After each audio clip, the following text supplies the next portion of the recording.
Hi everyone, ಇವತ್ತು ನಾನು ಮಂಗಳೂರು ಸೌತೆಕಾಯಿದು ಮಜ್ಜಿಗೆ ಹುಳಿ ಮಾಡ್ತಾಯಿದ್ದೀನಿ. ನೋಡಿ, ಹಸಿಮೆಣಸಿನ್ಕಾಯಿ, ಅಕ್ಕಿ, ಜೀರಿಗೆ, ಮೆಂತ್ಯ, ಧನಿಯಾ, ತುಪ್ಪ ಇಷ್ಟನ್ನು ಹಾಕಿ ಹುರ್ಕೋಬೇಕು. ಅಂದರೆ ಫಸ್ಟು ಇಷ್ಟನ್ನು ಹುರ್ಕೊಂಡು ಆಮೇಲೆ ಹಸಿಮೆಣಸಿನ್ಕಾಯಿ ಸಪ್ರೇಟಾಗಿ ಹುರ್ಕೋಬೇಕು. ಕರಿಬೇವು, ಅರಿಶಿನ, ಶುಂಠಿ, ತೆಂಗಿನಕಾಯಿ ತುರಿ, ಇಂಗು, ಸಾಸಿವೆ ಮತ್ತು ಒಣಮೆಣಸಿನ್ಕಾಯಿ. ಇದು ನೆನೆಸಿರೋ ಕಡಲೆಬೇಳೆ ಗ್ರೇವಿ ತಿಕ್ಕಾಗಿ ಬರಬೇಕಂದ್ರೆ ಇದನ್ನು ರುಬ್ಬಬೇಕು, ಜೊತೆಗೆ ರುಬ್ಬಕ್ಕೆ ಹಾಕಬೇಕು. ಮಂಗಳೂರು ಸೌತೆಕಾಯಿನ ಈ ಥರ ಕಟ್ ಮಾಡ್ಕೊಂಡಿದ್ದೀನಿ. ಈಗ ಬಿಸಿ ನೀರಿಗೆ ಸೌತೆಕಾಯಿ ಹಾಕ್ಕೊಂಡು ಒಂದು 5 ನಿಮಿಷ ಬೇಯಿಸ್ಕೊಳ್ಳೋಣ. ಸ್ವಲ್ಪ ಉಪ್ಪು ಹಾಕ್ಕೊತಾ ಇದ್ದೀನಿ.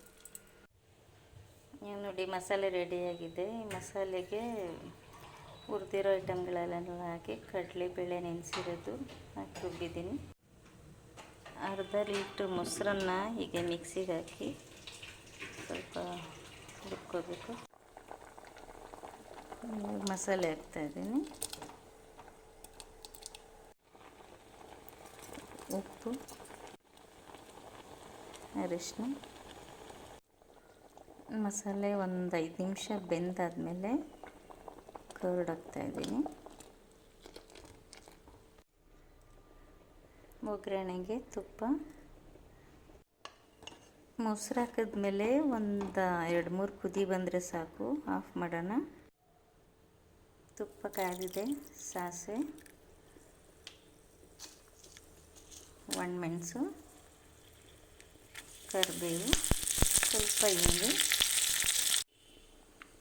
ಒಗ್ಗರಣೆ ಹಾಕ್ಬೇಕು. ಮಂಗಳೂರು ಸೌತೆಕಾಯಿ